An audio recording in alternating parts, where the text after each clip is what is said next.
जो एक्सपेंसेस हम कम कर सकते हैं, गरीबी का भी तो कारण है। आप 100-500 कमाएंगे, 200 का दारू पिटाएंगे, तमाम। बाबा साहब मेरे सोचे होते कि हम सिर्फ चमारों के लिए काम करें तो आज संविधान ऐसा नियम बनाते चमारों के लिए स्पेशल बना लेते, तो आप लोग कहाँ जाते? खासकर हमारे पिछड़ी समाज के लोग।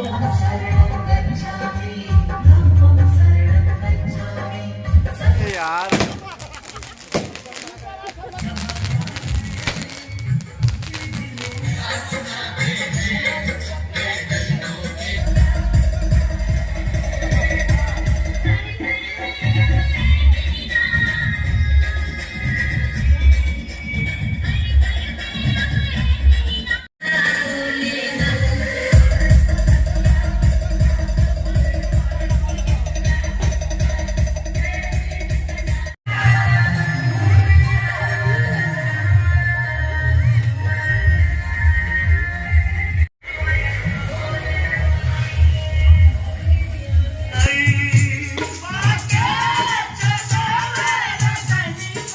अफगानिस्तान में ढूंढ लो सारा जहां, भीम मेरा नंबर 1 है, जिसने बनाया संविधान, भीम मेरा नंबर 1 है। सभी ने ढूंढो चाहे चाहे जापान में, श्रीलंका, दुबई, चीन, अफगानिस्तान में ढूंढ लो सारा जहां, भीम मेरा नंबर 1 है, जिसने बनाया।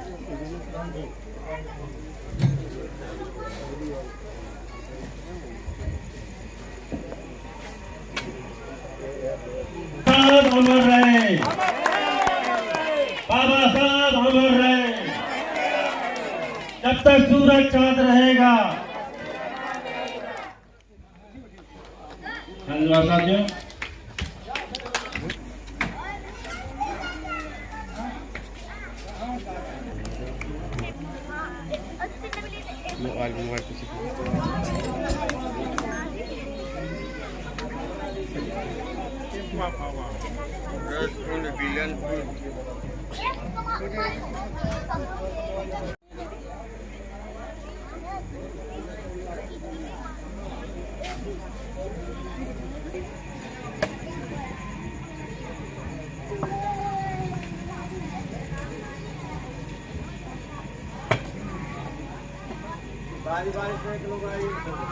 बारी बारी से जो भी लोग हैं बारी बारी से आते जाए। जय जय जय जय भीम, जय हिंद जय हिंद, जय जय जय जय जय भीम, जय हिंद जय हिंद, जय जय जय जय भीम, जय हिंद जय हिंद।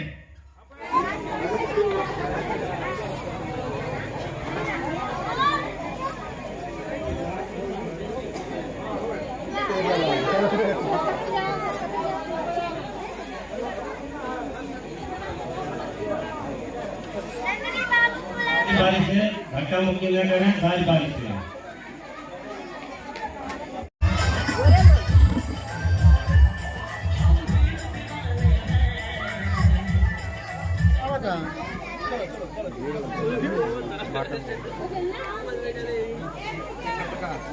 आगे बढ़ो आगे बढ़ो आगे बढ़ो आगे बढ़ो आगे बढ़ो आगे बढ़ो वहाँ चला। जय भीम जय भीम, जय भीम जय भीम, जय भीम जय भीम, जय भीम जय भीम, जय जय जय जय जय भीम। बाबा साहब अमर रहे, बाबा साहब अमर रहे, जब तक सूरज चांद रहेगा, जब तक सूरज चांद रहेगा, जब समय की घटना है जब हमारे देश में समता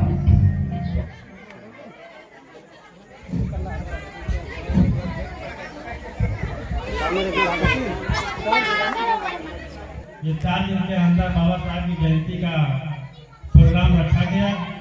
उन सभी बच्चों को मैं तहे दिल से बहुत बहुत धन्यवाद देता हूँ, साधुवाद करता हूँ कि जिनसे उनका हृदय जोश पैदा हुआ, और मैं उनसे उम्मीद करता हूँ कि वो आगे भी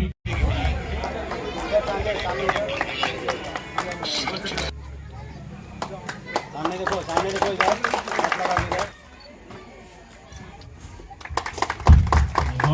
डॉक्टर भीमराव अम्बेडकर ने अपने अथक प्रयास से पढ़ लिख करके इस मुकाम को हम लोगों को हासिल किया है। Doctor Bhimrao Ambedkar bank of Baroda महाराज के वहाँ गए, इनके पास पैसे नहीं थे पढ़ने के, विदेश में जाने के लिए। उनसे कहे कि आपसे हमको हेल्प चाहिए, और अगर हेल्प आपसे मिल गया तो मैं विदेश में जाकर पढ़ूंगा।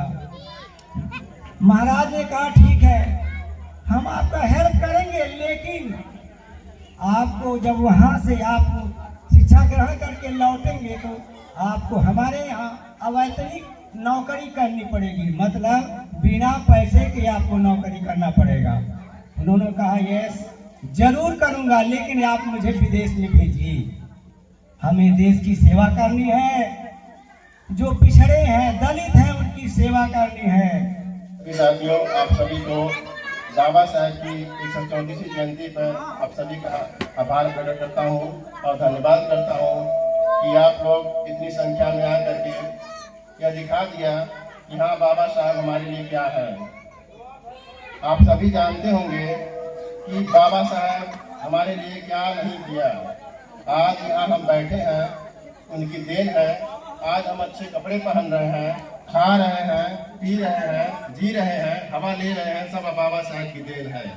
लेकिन हमारा समाज ऐसा है कि जो उन्हें भूल जा रहा है।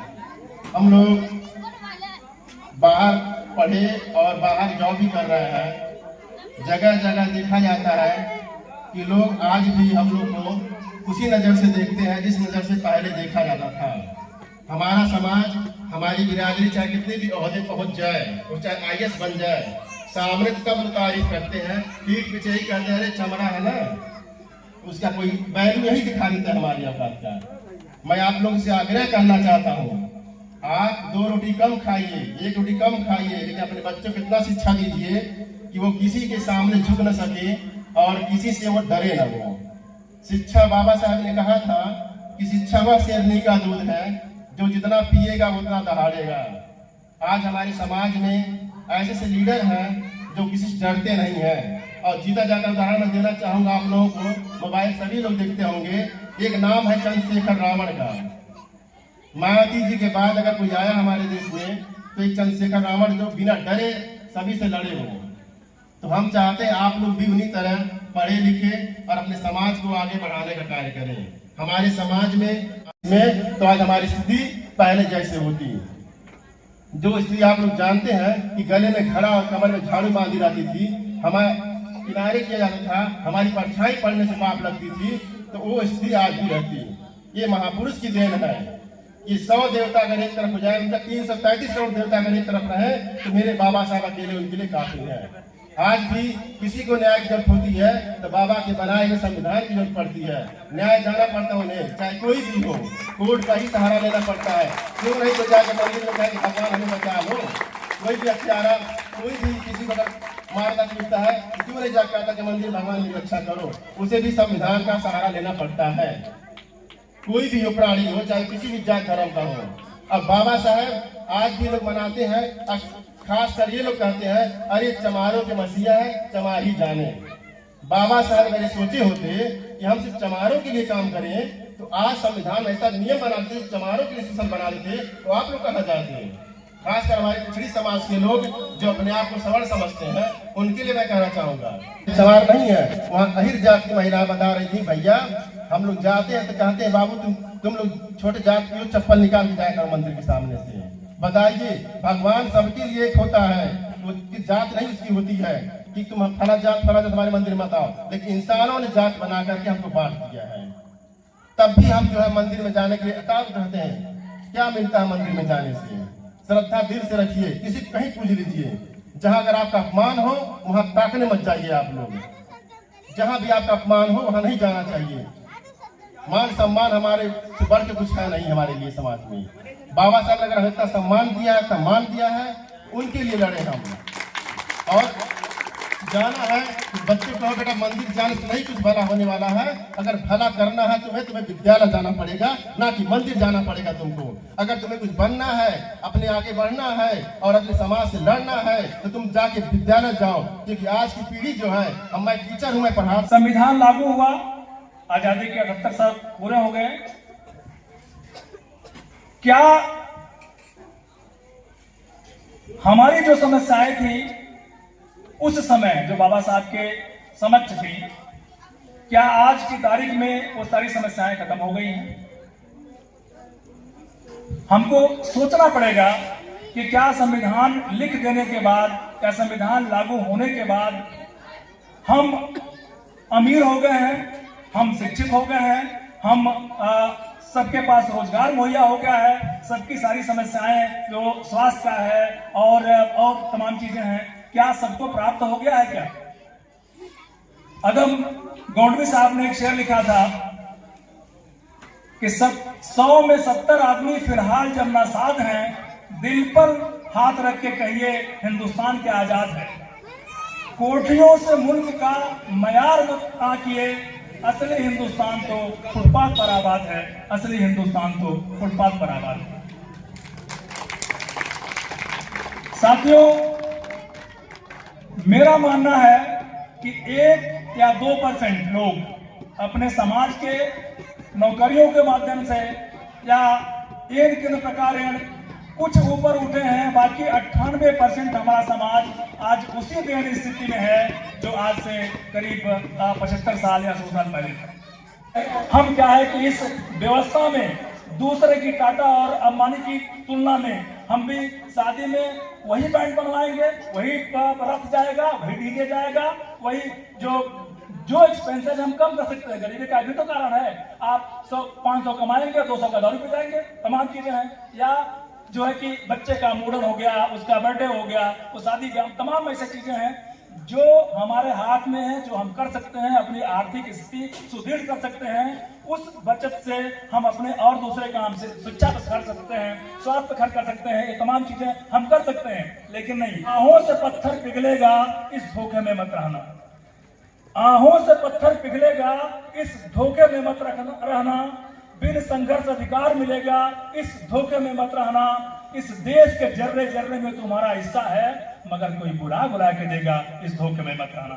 इनकलाब जिंदाबाद, जय भीम जय भारत। तथागत बुद्ध एवं बुद्ध सत्व बाबा साहब डॉक्टर B.R. अम्बेडकर के कमलों चरणों में श्रद्धा सुमन अर्पित करता हूँ। मैं सर्वप्रथम नया गांव के तमाम साथियों को, माताओं बहनों को धन्यवाद देना चाहूँगा कि आप लोग इतनी तन्मयता के साथ यहाँ बैठ करके बाबा साहब के विचारों को सुन रही हैं, हमारे साथियों को सुन रही हैं। निश्चित रूप से आप लोग जो है बधाई के पात्र हैं। आज भी हमारे समाज के लोगों को काटने की तमाम व्यवस्थाएं हो रही हैं, शिक्षा से वंचित करने की पूरी साजिश हो रही है, फीस महंगी की जा रही है और इतनी महंगी कि हमारे समाज के जो गरीब परिवार के बच्चे हैं उनको शिक्षा देना अब मुश्किल हो गया है। तो ये जो है सरकार की साजिश है कि हमारा समाज जो है शिक्षित ना हो।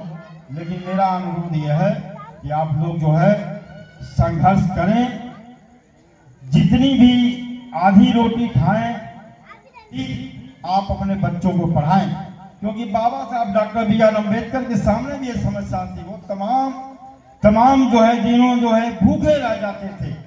जब वो कोलंबिया विश्वविद्यालय में थे, शाहजी गायकवाड़ महाराज के छात्रवृत्ति पर, तो बहुत सारी जो उनकी धनराशि प्राप्त होती थी, उन सबका जो है वो किताबें खरीद लेते थे, किताबें करते थे, पढ़ते लिखते थे। वो कई दिनों तक भूखे रह करके, प्यासे रह करके इस समाज के लिए उन्होंने संघर्ष किया। अगला बात, बाबा साहब ने महिलाओं के एकता और समानता की बात थी। उनका मानना था कि हमारे देश की महिलाएं, चाहे वो किसी जाति धर्म की हो, महिलाओं के सम्मान के लिए उन्होंने बहुत आंदोलन किया। 1948 में बाबा साहब ने हिंदू कोड बिल लागू किया था, लिखा, और हिंदू कोड बिल में तमाम महिलाओं की सुरक्षा की बात थी। महिलाएं विधवा विवाह कर सकती हैं, महिलाएं अंतर्जातीय विवाह कर सकती हैं, महिलाओं को संपत्ति रखने का अधिकार होगा, और इन तमाम चीजों के लिए जो है बाबा साहब ने संघर्ष किया। महिलाओं को वोट देने का अधिकार नहीं था, दलितों को वोट देने के अधिकार की बात नहीं थी। लेकिन बाबा साहब डॉक्टर अम्बेडकर आजीवन संघर्ष करते रहे और उन्होंने संघर्ष करके जो है आप सभी लोगों को जो है एक वोट का अधिकार दिया। मित्रों, एक वोट का अधिकार बहुत मुश्किल से मिला है, इसलिए हमें इस वोट के अधिकार का जो है बहुत ही कायदे से इस्तेमाल करना चाहिए। प्रमोद कुमार, अमिताभ, जगदीश प्रताप, प्रसाद, राजमंगल, रामलगन, शैलेश, रामप्रीत, भोलानाथ, शैलेश भारती, सोनू, महादेव, गौतम, रामजीत, राजू भारती, रवि प्रकाश, रजनीश प्रताप, राकेश कुमार, सतीश चंद, निखिल, प्रेम, दुर्गेश, सुरेंद्र, राजू भारती, प्रदीप, अजय कुमार, सचिन, बबलू और सतेंद्र कुमार का बहुत सहयोग रहा। इसलिए हम आप सभी का तहे दिल से बहुत बहुत आभार व्यक्त करता हूं और आशा करता हूं कि आप हमेशा की तरह इसी तरह बाबा साहब के जयंती मनाने में और उनके विचारों को आगे बढ़ाने में तन मन धन से सहयोग करते रहेंगे। और अगर आप एक कदम चलेंगे, मैं वचन देता हूं कि हम आपके साथ 10 कदम चलने को तैयार हूं। अगर आप 1 रुपया खर्च करेंगे तो हम 10 रुपया खर्च करने के लिए आपके साथ तैयार हूं। इसीलिए आप लोग हमारे जो इस गाँव के नौजवान हौसले को आगे बढ़ाएं। हम पूरी तरह से उनके साथ हैं। किसी भी मुसीबत में, किसी भी संकट में हमारी पूरी टीम उनके साथ हर तरफ से संभव से मदद करने के लिए तैयार रहेगी। अब कार्यक्रम समाप्ति की घोषणा की जाती है और हम अतिथि महोदय से भी कहेंगे कि वो भोजन करके ही जाएंगे। जो भी साथी यहाँ आए हैं भोजन करके ही जाएंगे, बिना भोजन किए नहीं जाएंगे। इन्हीं लोगों के साथ हम आप लोगों का पुनः आभार व्यक्त करते हुए बहुत बहुत धन्यवाद करते हैं और इस कार्यक्रम की आज की सभा को समाप्ति की घोषणा करते हैं। जय भीम, नमो बुद्धाय, जय भारत।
और डब्बा में रखेगा लगा के फोड़ जाला डब्बा जब निकला रहा